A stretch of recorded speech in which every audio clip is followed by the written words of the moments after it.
10 on the shot clock. Off the screen, he gives it up to Gaines. Right corner, long shot. Frazier, good! He hit a dart from the right corner. J.J. Frazier with his second three, 11 points. Georgia by 4, 71-67 with 50 seconds to go. Frazier with a big three. Brooks in the right corner, fakes, backs up, he shoots a three. Good! He answers. Brooks has a three. Big shot there by Rasheed Brooks. He got the defender in the air. He probably could have drawn the foul. Steps to the side and knocks it in. This crowd's in it. You need to stop, David. Georgia by 1, 71-70, 34 seconds to go, 19 on the shot clock. Frazier to man. Frazier works to the right corner again. Man penetrates, gets in the paint. Left side, Gaines for three. Short, no good. Rebound, Perez. He hands it to Moody with 18 seconds left. Rebels down 1. Georgia 71, Ole Miss 70. Moody gets it over to Perez, off his hand. He saves it back into Moody. Oh, my goodness, 8 seconds, 7 seconds. Moody penetrates, throws up the layup. It's good with 3 seconds to play. Georgia's got time. Timeout called by Ole Miss. Fox is livid. He wanted traveling. They just swallowed the whistles, and Mark may be right, to be honest with you. But the bottom line is with 3.8 to play, it's Ole Miss 72, Georgia 71. Mark Fox is livid. Wow. It'll be a full timeout.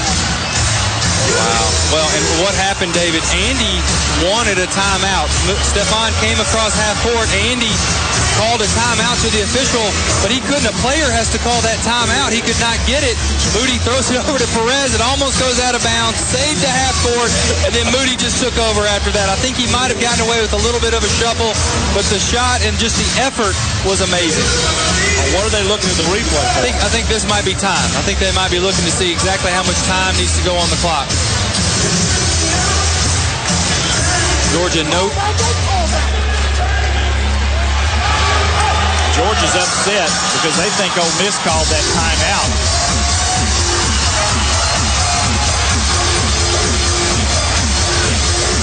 Yeah, and I think Ole Miss did call that timeout. I think they gave it to Georgia, but I think Ole Miss called the timeout. Well, they're discussing that as well. Georgia thinks they got one left. Nope, now they're saying that 30 Black called the timeout. Number 30 for Black. Georgia. And the guy that keeps those timeouts for Georgia fought the battle, as he should, so Georgia has no more timeouts left. The clock is right. They came over and said, we got the clock right. So 3.8 to play. Georgia with the ball. Ole Miss leading 72-71.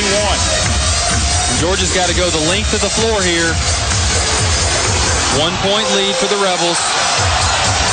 No fouls here, David, obviously.